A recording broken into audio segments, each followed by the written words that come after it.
تخيلوا معايا اكثر من 26 عام وانت مخطوف في الدار ديال جارك اللي قريبه من والديك، تيقلبوا عليك سنوات وايام وشهور، تيقلبوا عليك، ما خلاو فين يقلبوا، ما خلاو فين مشاو، ما خلاو اذاعه، ما خلاو فين مشاو، وانت غير حداهم في الدار ديال الجار ديالك وما عارفينكش. هذه هي القصه ديال عمر بن عمران الشاب الجزائري اللي القصه ديالو حاليا دايره ضجه في العالم العربي، اللي حيرات بزاف الناس وما دخلش لهم في العقل ديالهم كيفاش هذا السيد 26 عام هو مخطوف في الدار ديال جارو، وحتى واحد ما عرف كيفاش ولا علاش وقع ليه هذا الشيء. هاد المده كامله اللي اكثر من 26 عام حتى لدابا عاد كتاب ليه هبال. المهم غنعاود لكم القصه ديال هذا الشاب، هذا الشاب الجزائري اللي وقعت ليه هذه القصه اللي غيرات ليه حياته بزاف. هذا الشاب الجزائري سميتو عمر بن عمران، تزاد بمدينه او قريه اسمها الجلفه سنه 1996. كان عايش حياه عاديه بحاله بحال كاع الناس، شاب يلا عنده 16 عام تقريبا في ذاك الوقت، عايش الحياه ديالو طبيعي. يختفي على الانظار واحد النهار تقريبا، يقولوا والديه راه غير مشى لشي بلاصه ولا مشى مع شي صحابو، لكن غتطور القضيه، غادي يختفى نهار ويومين وثلاث ايام سيمانه، غادي يبلغوا بان الاختفاء ديال ولدهم راه ما كاينش، راه قلبوا عليه وما لقاوش. غادي يبداو يقلبوا عند الجيران في كاع البلايص، غيوصيو الناس على ولدهم، ما غاديش يبان ليه الاثار. في محاولات كثيره انهم يلقاو ولدهم ما خلاو، ما داروا، مشاو حتى الاذاعه التلفازه، واحد البرنامج بحال مختفون اللي عندنا حنا في المغرب، داروا نداء انهم كيقلبوا على الولد ديالهم لكن بدون جدوى. الشاب هذا كان عنده واحد الكلب ديالو، صديق ديالو، كلب وفي، بقى داك الكلب كيدور حدا الدار ديال جارهم بزاف وكيمشي وكيجي، كيمشي وكيجي، والام ديالو حتى هي كتقول لهم راه ولدي راه ما بعيدش عليا، راه كاين غير في هاد النواحي هادو. المهم من بعد داك الكلب غيلقاوه من بعد واحد السيمانه ولا 15 يوم ديال الاختفاء ديالو، لقاو داك الكلب حتى هو مقتول، عطاو لداك الكلب حتى هو السم باش يقتلوه، باش ما يبانش هذا الشاب هذا اللي كان محتجز في الدار ديال جارهم لمده اكثر من 26 عام، هو محتجز في ديك الدار وحتى واحد ما عرفو حتى مؤخرا. المهم الوالدين ديالو ماتوا الله يرحمهم، وهما كيقلبوا عليه، يعني مده ديال اكثر من 26 عام. وفي هذه المده هذه والديه بقاو كيقلبوا عليه حتى عياو، وراكم عارفين الام فاش كيمشي ليها شي ولد ديالها ولا شي حاجه كتبقى غصه في قلبها، يعني حتى مرضات وماتت وماتوا والديه بجوج. مؤخرا غيلوح واحد السيد في واحد الجروب، بحال قلتي جروب ديال ديك البلاصه ديال الجلفه، غادي يلوح واحد البوست ان راه الشاب عمر بن عمران راه محتجز عند واحد السيد من العائله ديالها. فين الناس ما تسوقوش، كاين اللي تفاعل مع البوست، كاين اللي ما تفاعلش معاه، ما تسوقوش. دازت عاوتاني واحد شويه تمسح داك البوست وتلاح واحد البوست بانونيم، يعني بدون اسم. عندك الاختيار في فيسبوك انك تلوح في الجروب بدون اسم.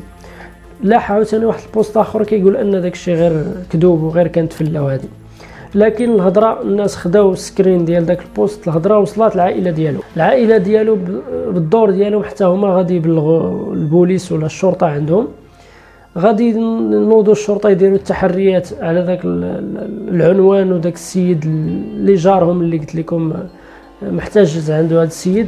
وغنقول لكم في اخر الفيديو السبب اللي خلاه محتجز هذه المده كامله وما قدرش هذاك الشاب انه يهرب. غيتحركوا الناس ديال السلطه عندهم المكان باش يديروا التحريات ديالهم ويديروا المعاينه داك المكان، لكن الصدمه غادي تكون قويه ملي غادي يقلبوا غيلقاو هذا الشاب هذا مخشي في مطموره او حفره في جانب الكوري، كيف ما كنقولوا احنا كوري ديال الغنم ولا كوري ديال البهائم، يعني مكان خاص للبهائم، انه محتجز في واحد الحفره في هذا المكان هذا. غيتم الاعتقال ديال صاحب المنزل او جارهم اللي العمر ديالو اكثر من 60 سنه. غيتم الاخذ ديال الشاب اللي ما بقاش شاب حاليا ولا عنده اكثر من 40 عام، اللي داز اكثر من 26 عام ديالو في ديك الدار بدون انه يبان ولا يتعرف فين كاين. وهذا السيد اللي اختطفوا ولا هذا السيد اللي احتجزوا في ديك الدار انه كان جارهم، وحتى هو كان كيمشي مع الناس السوق عادي،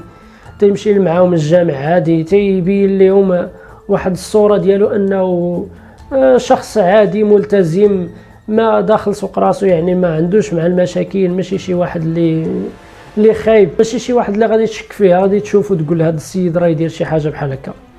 لكن الاقدار شاءت ان هذاك السيد يحتجز هذا الشاب هذا ملي كانت عنده تقريبا 16 عام حتى لدابا اللي عنده 41 عام تقريبا او اكثر، يعني تقريبا اكثر من 26 عام، وهذا الشاب هذا محتجز في ديك الدار بدون علم الاهالي ديالو ولا العائله ديالو. حتى الجيران والحي ديالو تصدموا بزاف من هذا الخبر، حيت ما كانوش كيظنوا هذا السيد هذا اللي عنده اكثر من 60 عام غادي يدير هذه الفعله هذه وغيختطف هذا السيد. وكلكم كتسائلوا كيف ما تسائلت حتى انا علاش هذا الشاب هذا ما حاولش يهرب هذه المده كامله، يعني عنده القوه كيفاش يهرب ولا يحاول يهرب ولا يغوت ولا شي حاجه. الجيران ديالو ولا معظم المعطيات اللي قلبت عليها كيقولوا ان هذاك السيد اللي في عمره اكثر من 60 عام مشعوذ وساحر ودار السحر لهذا السيد هذا. كيستعملوا في السحر انه من الناس الزهريين كيستعملوا في السحر لهذه المده كامله، وداير ليه سحر بانه ما يقدرش يخرج ولا يقدر يغوت ولا يقدر، يعني هذاك الشاب عمر ماشي مره ماشي جوج يقدر يبغي يحاول انه يهرب، لكن ديك القوه اللي فوق الطاقه ديالو ما كتخليش.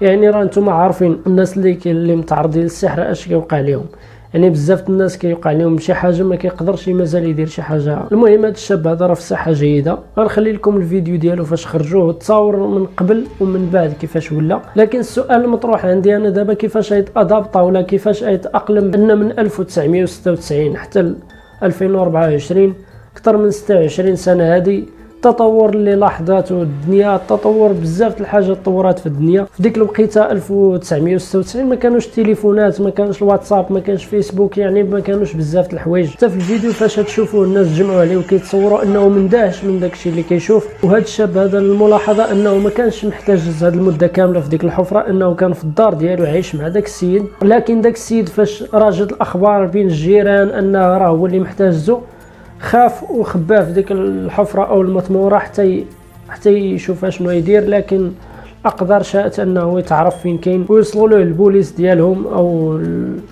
لا جوندارموري ديالهم، تعرف عند العائله ديالو واخا فات الفوت والديه ماتوا. يعني بزاف الحوايج في حياته غادي يتبدلوا، وانا ما عرفتش كيفاش غادي يتاقلم مع هاد التطورات اللي وقعت من 1996 حتى 2024.